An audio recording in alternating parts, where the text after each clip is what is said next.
Okay, second video की starting हम लोग यहाँ से करेंगे यूनिट की क्लासिफिकेशन से। लेकिन यूनिट से पहले आप फिजिकल क्वांटिटी की क्लासिफिकेशन कर लीजिए।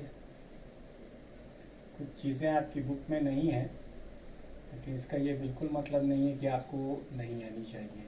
नहीं भाई, वो भी आपको आनी ही चाहिए। फिजिकल क्वांटिटीज दो टाइप की होती हैं, एक फंडामेंटल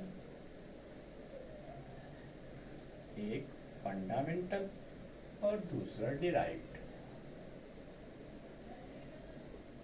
ठीक, तो जैसे for example mass, length and time. ठीक, जैसे इसमें for example area, volume, speed, force. अच्छा, इसकी जो मैक्सिमम नंबर है वो 7 है और इसकी कोई फिक्स नंबर नहीं। ठीक है, तो ये 7 फंडामेंटल मैक्सिमम हो सकती हैं। अभी हम थोड़ी देर में आपको बता देंगे कि वो सातों कौन है फिजिकल क्वांटिटीज। तो बेटा, जब फिजिकल क्वांटिटीज दो तो फिर यूनिट भी दो, तो यानी यूनिट की भी दो काइंड्स, यूनिट्स भी दो। यूनिट में एक फंडामेंटल यूनिट्स, एक फंडामेंटल, ठीक, और दूसरी डिराइव्ड। ठीक है, फंडामेंटल। अब इसी को कमेंसुरेट करो, कोरिलेट करो। मास की यूनिट किलोग्राम, ठीक, लेंथ की यूनिट मीटर, टाइम की यूनिट सेकेंड। ये सब क्या है? फंडामेंटल यूनिट्स है। डिराइव यूनिट, चलो इसी को कोरिलेट कर देते हैं। इजी, एरिया की यूनिट आपको पता है मीटर स्क्वायर, वॉल्यूम की यूनिट मीटर क्यूब, स्पीड की यूनिट मीटर पर सेकेंड, फोर्स की यूनिट न्यूटन। ये सब 8th क्लास में आप पढ़ चुके हैं। तो आपने देखा कि फिजिकल क्वांटिटीज दो टाइप की होती हैं, तो उसी तरीके से यूनिट्स भी दो टाइप की होती हैं। वीडियो को पॉज कीजिए, ये पूरा चार्ट अपनी कॉपी पे बना लीजिए। ठीक है, अब हम फंडामेंटल और बेसिक यूनिट्स को डिफाइन करेंगे। तो जैसे ही हम कहें कि वीडियो पॉज कीजिए, आप वीडियो को पॉज करके फौरन वो चीज़ नोट डाउन कर लीजिए। हम इसे इरेज करने जा रहे हैं। ठीक है बेटा, हम इसे इरेज कर रहे हैं। अब आप लोग देखिए, तो सबसे पहले हमारे पास क्या है? फंडामेंटल यूनिट, फंडामेंटल और बेसिक यूनिट्स। इसकी बहुत सिंपल सी डेफिनेशन मैं तुम्हें बताऊं। अभी तक अपनी लाइफ में कभी कोई चीज़ तुम बाय करने गए हो, जैसे तुम्हें कपड़ा बाय करना है तो क्या तुम तौल के लेते हो? नहीं, तुम मीटर में नाप के लेते हो। या आपको खाने का कोई सामान लेना है तो क्या आप मीटर स्केल से मेजर करते हो? नहीं, आप उसे वे करके लेते हो। ठीक है बेटा, तो अगर एक फिजिकल क्वांटिटी की यूनिट से किसी दूसरी फिजिकल क्वांटिटी को ना मेजर किया जा सके तो फिर उसे हम क्या कहेंगे? फंडामेंटल कहेंगे। तो फंडामेंटल की डेफिनेशन और पिक्चर बहुत क्लियर है। It is that unit which is independent. It is that unit which is independent, which is independent. It is that unit which is independent of any other unit, of any other unit, any other unit, or which can neither be changed, which can neither be changed, which can neither be changed, nor can be neither be changed, nor can be related, nor can be related, nor can be related to any other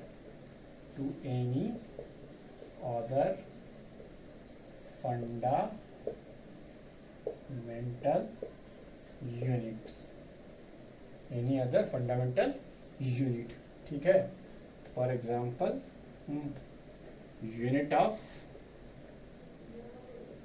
मास इस kilogram. अब ये fix है कि मास जहाँ भी लिया जाएगा उसकी यूनिट किलोग्राम होगी, मीटर नहीं हो सकती। Unit of length is metre. अब लेंथ के टर्म्स में मास को नहीं मेजर कर सकते, मास के टर्म्स में लेंथ को नहीं मेजर कर सकते, तो unit of length is metre. ये क्या है बेटा? फंडामेंटल और बेसिक यूनिट्स हैं। ठीक है, तो बेसिक यूनिट की क्या पहचान होती है कि आप एक फंडामेंटल फिजिकल क्वांटिटी की यूनिट से कोई दूसरी फंडामेंटल फिजिकल क्वांटिटी को नहीं मेजर कर सकते। यानी you can not express the unit of any other fundamental physical quantity in terms of that unit. एक ही फंडामेंटल क्वांटिटी की एक ही यूनिट होगी, वो दूसरी फंडामेंटल यूनिट से नहीं मेजर की जा सकती, नहीं एक्सप्रेस की जा सकती। ठीक है, उसके बाद दूसरा आता है डिराइव्ड यूनिट्स। डिराइव्ड यूनिट्स, ठीक है, इसे क्या कहते हैं? Are those units, are those units which can be expressed in terms of the fundamental unit, in terms of the fundamental unit, in terms of the fundamental units, एक fundamental units. अब देखो एक एग्जांपल, जैसे तुमने area लिया, तो area में area का फार्मूला क्या होता है? Length into breadth. तो बेटा लेंथ भी आप मीटर से ही मेजर करोगे और ब्रेथ आप मीटर से ही मेजर करोगे, तो मीटर इनटू मीटर, ये क्या हो गया? Metre square. एक और एग्जांपल लो, डेंसिटी। आपने पढ़ा था 8th क्लास में, डेंसिटी क्या होती है? मास पर यूनिट वॉल्यूम।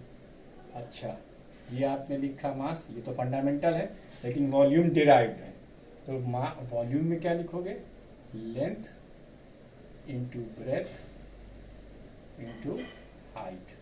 ठीक, अब ये तीनों फंडामेंटल में आ गई। तो ऊपर क्या है? केजी है, नीचे क्या है? Metre into metre into metre, यानी किलोग्राम पर मीटर क्यूब। ठीक है, तो समझ में आया? डिराइव यूनिट्स जो होती हैं वो फंडामेंटल यूनिट के टर्म्स में एक्सप्रेस की जा सकती हैं, जबकि फंडामेंटल यूनिट किसी दूसरी फंडामेंटल यूनिट के टर्म्स में एक्सप्रेस नहीं की जा सकती।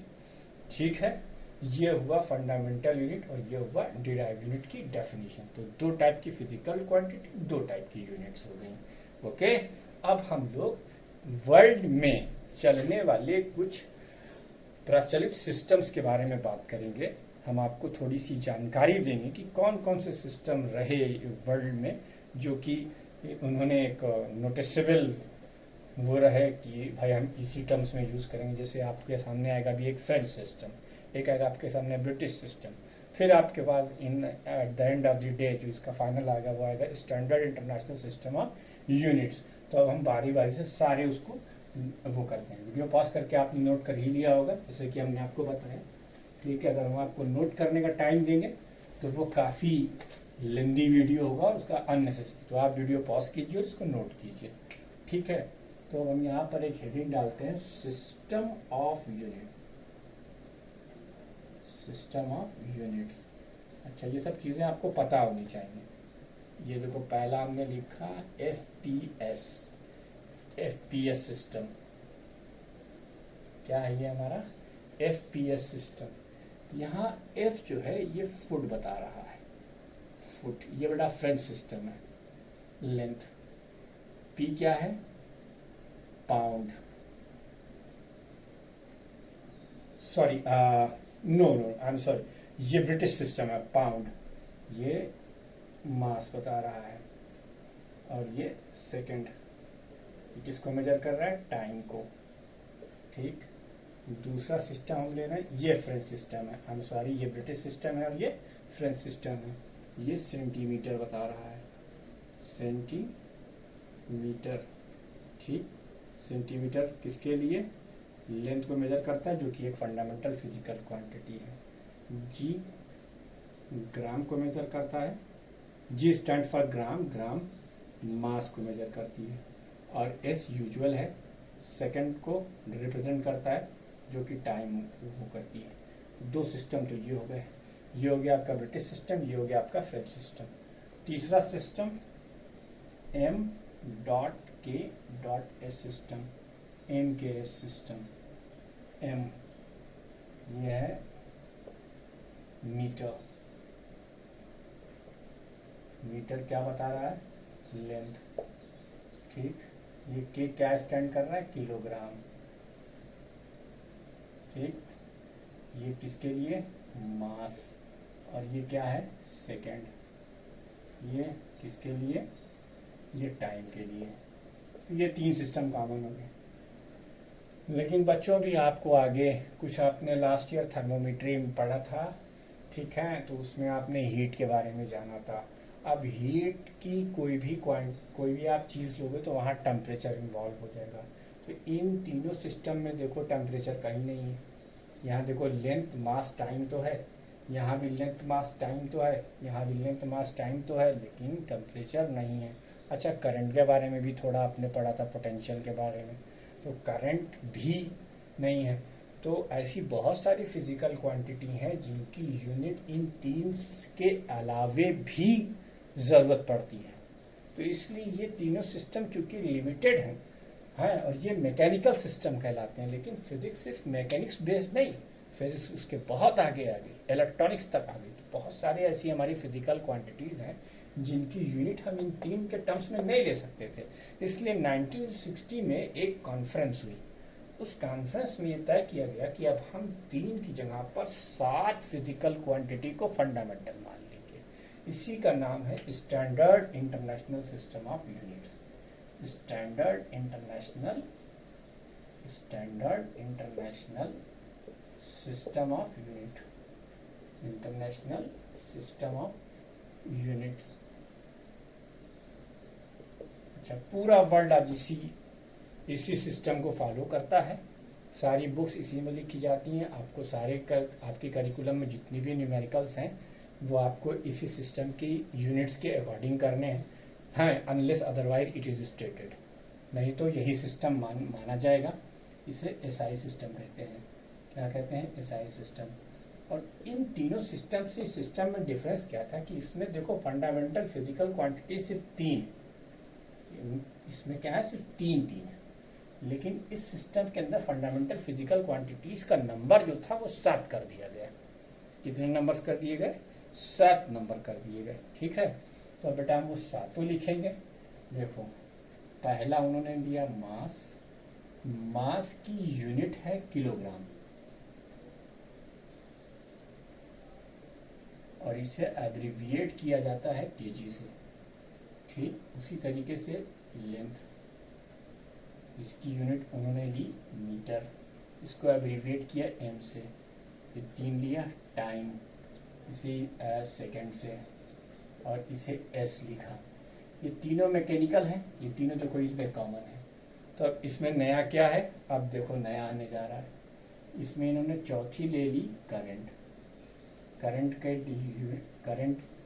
की यूनिट एम्पियर होती है। आंड्रे मैरी एम्पियर के ऑनर में करंट की एसआई यूनिट एम्पियर कर दी गई।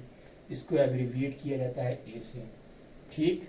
फिर एक और लिया, हमने कहा था ना थर्मोमीट्री में टेम्परेचर, तो टेम्परेचर भी हमारी क्या है, फंडामेंटल फिजिकल क्वांटिटी है। इसकी यूनिट लॉर्ड प्लैंक केल्विन नाम के एक साइंटिस्ट के ऑनर में केल्विन कर दी गई, ठीक है। एसआई यूनिट टेम्परेचर की क्या होती है, केल्विन। एब्रिविएट कैसे किया जाता है, के से। एक और ली गई ल्यूमिनस इंटेंसिटी। अभी आप बहुत छोटे हो इस टर्म को समझने के लिए, बस आपके लिए मैं इतना बता देता हूं कि ये टर्म एनर्जीज का है, ठीक है। बस इतना आप समझ लीजिए, और इसकी यूनिट आप याद रखेंगे, कैंडेला, इसको सीडी से लिखते हैं। और लास्ट है अमाउंट ऑफ सब्सटेंस, ठीक। मैं बोल रहा हूं अमाउंट ऑफ सब्सटेंस, इसको मोल से मेजर किया जाता है, और ये मोल होता है। तो अब बच्चों देखो कितने वो हो गए, 1 2 3 4 5 6 एंड 7। तो हम नंबर डाल देते हैं ताकि कंफ्यूजन ना होने पाए, है ना। ये पहली, ये दूसरा, ये 3, ये 4, ये 5, ये 6 और ये 7, ये 7 है। आपको सलाह ये दी जाती है कि आपको याद रखना है। तो standard international system of units में 7 फिजिकल क्वांटिटीज को फंडामेंटल माना गया और उनकी यूनिट को फंडामेंटल यूनिट्स मानी गई। लेकिन अभी भी कुछ फिजिकल क्वांटिटीज ऐसी थी जिनको कुछ और भी रिक्वायरमेंट है यूनिट के टर्म्स में, इसलिए 2 सप्लीमेंट्री यूनिट भी ऐड की गई। इसके अलावा 2 सप्लीमेंट्री यूनिट भी ऐड की गई। हम यहीं पर छोटा सा लिख दे रहे हैं, एक एंगल, एक एंगल की यूनिट होती है रेडियन, इसे RAD से लिखा जाता है। और सॉलिड एंगल ये स्टेरेडियन, ठीक है, ये STRAD लिखा जाता है, ठीक है। आपकी किताब क्या लिखती है? STRD, ठीक है। तो वो रेडियन और वो स्टेरेडियन, ठीक। इस यहीं पर आज का ये वीडियो हम वाइंड अप कर रहे हैं। इतना आपको नोट करके रखना है, इसमें फंडामेंटल और डिराइव यूनिट की डेफिनेशन याद रखनी है आपको। चॉइस ऑफ यूनिट्स के लिए क्या कंडीशंस है वो आपको याद रखना है। और स्टैंडर्ड इंटरनेशनल सिस्टम में ये जो 7 फिजिकल क्वांटिटीज और उनकी ये यूनिट दी गई हैं वो आपको याद रखना है, ठीक है। इतना आप लोग नोट कर लेंगे। अच्छा, अब कुछ ज़रूरी इंस्ट्रक्शन, चूँकि अब नेक्स्ट वीडियो आपको इंशाल्लाह कल मिलेगी, ठीक है। तो ज़रूरी इंस्ट्रक्शन ये है कि आप इस बार एक लॉन्ग रजिस्टर पे नोट बनाएंगे। नोट बनाने के लिए सिर्फ 2 पेन का यूज़ कीजिए। एक ब्लैक पेन से हेडिंग डालिए और ब्लू से आप उसके नीचे सारा मटेरियल लिखिए। जो भी आपको हेडिंग या हाईलाइट करना है वो ब्लैक से करिए। दूसरी बात, 1 लीफ जो पहले एर्थ में आपने ये एक तरफ खाली और एक तरफ वो लाइनर वाला रजिस्टर होता था, वो रजिस्टर मत लीजिएगा। इस बार दोनों तरफ लाइनें हो, ताकि क्योंकि हमें बेटा बहुत सारा कुछ लिखना है और पेपर बाहर से आना है, इसलिए ध्यान रखेंगे कि जो भी चीज़ आपको समझाई, बताई या पढ़ाई है उसे आप स्किप नहीं करेंगे। क्योंकि पेपर मैं नहीं बनाने वाला, पेपर काउंसिल से बन के आएगा। तो हम इम्पोर्टेंट बता भी देंगे तो वो इम्पोर्टेंट हो सकता है आए, हो सकता है ना भी आए। तो जो भी चीज़ पढ़ाई जाए, it's my humble request to note it down very carefully and learn very carefully, okay. The second thing, please subscribe the channel so that you get the notification when I upload the video. Thank you. Okay.